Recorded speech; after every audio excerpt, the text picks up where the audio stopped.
यदि आप class 12th में हैं और फिजिक्स के प्रैक्टिकल फाइल को बनाने को लेकर परेशान हैं तो आप ठीक चैनल पर आए हैं। जी हाँ, आप सभी का स्वागत है हमारे चैनल CUDP लर्निंग पर।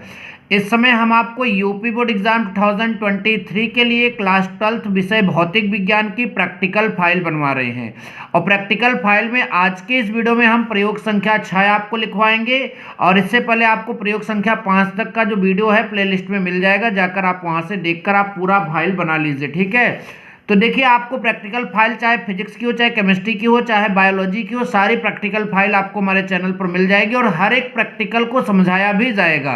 तो आपका सवाल ये डाउट खत्म हो जाता है फाइल कैसे लिखे, वाइबा की तैयारी कैसे करें। फाइल लिखवाने के बाद वाइबा के भी इंपॉर्टेंट क्वेश्चन हम आपको ज़रूर बताएंगे और उसका एक जो है डेमो भी आपको अपने वीडियो पर दे देंगे ताकि आपको कोई दिक्कत ना हो। चलिए देखते हैं प्रयोग संख्या 6 में क्या लिखा है।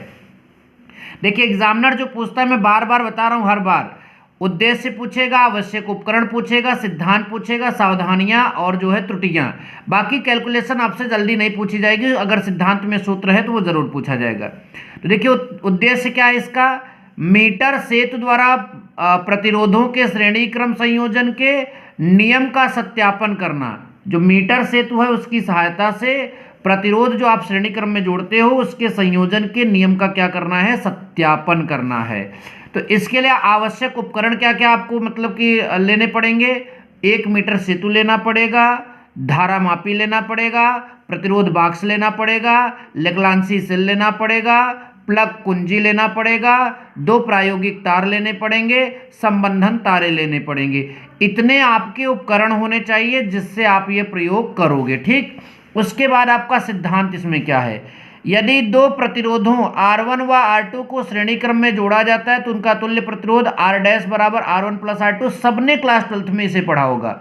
और मीटर सेतु से अज्ञात प्रतिरोध की गणना जो है R1 इज इक्वल टू इस वाले फार्मूले से करते ही आपको ये भी पता होगा, अगर आपने क्लास 12th में फिजिक्स पढ़ा है तो, जहां R1 अज्ञात प्रतिरोध है और R जो है बाएं रिक्त स्थान में लगे प्रतिरोध बाक्स का प्रतिरोध है। ये प्रतिरोध बाक्स का प्रतिरोध है। ठीक है, निकाला गया प्रतिरोध है। अज्ञात प्रतिरोध दाएं रिक्त स्थान में लगा होता है। ठीक, तो ये बात आप सभी लोग यहाँ पर समझ लीजिए। तो ये इसका क्या है, सिद्धांत। चलिए नेक्स्ट पेज में चलते हैं। ये बार बार मैं बोलता हूं कि इस सारणी को आपको जो है आपसे एग्जामिनर पूछेगा नहीं, क्योंकि आप जो है कितना उसको बताओगे। आपसे अगर पूछ भी लिया कि चलिए इसके बारे में बताइए, तो बता दीजिए सर हम यहाँ पर जब ये प्रयोग कर रहे थे तो ये डाटा हमको अलग अलग मतलब की कंडीशन में ये सारी डाटा हमको यहाँ पर मिला है। ठीक है, ये बात ध्यान दीजिएगा। अगर हम तार मतलब 1 लेते हैं तो प्रतिरोध बाक्स से निकाला गया प्रतिरोध हमारा 1 ओम आता है। तार 2 लेते हैं तो ये आपका इस तरह से, तो आप उसको बता दीजिएगा। मैं बार बार बोलता हूँ ये कैलकुलेशन आपसे नहीं पूछी जाएगी। ये चित्र आप जरूर बनाइएगा इस प्रैक्टिकल में, ये वाला चित्र आप जरूर बनाइएगा। ठीक, और ये आपके गणना का यहाँ पर मतलब गणना किया जाए तो गणना भी आपसे पूछी नहीं जाएगी, ये बात ध्यान दीजिएगा। वो आपसे आपके फाइल से रिलेटेड क्वेश्चन पूछ लेगा। कैलकुलेशन वगैरह आप क्या किए हो इसको वो कभी नहीं पूछता। हम लोग भी प्रैक्टिकल दिए थे और लगातार जो है हर साल बच्चों की हेल्प कर रहे हैं, तो आपको भी ज़्यादा डरने की ज़रूरत नहीं है, आपका प्रैक्टिकल अच्छा जाएगा। तो ये भी आप यहाँ पर जो है इसको नोट कर लीजिए। ठीक है, इसका परिणाम और यहाँ पर जो है सावधानियाँ। उसके बाद जो है ये सावधानियाँ का 2 पॉइंट और है। तो आप क्या करिए, इसका स्क्रीनशॉट ले लीजिए ताकि आपको जो है प्रैक्टिकल फाइल बनाने में कोई प्रॉब्लम ना आए। ठीक है, तो ये आप इस पेज का स्क्रीनशॉट ले लीजिए, उसके बाद इस पेज का भी ले लीजिए और ये चित्र का भी स्क्रीनशॉट ले लीजिए।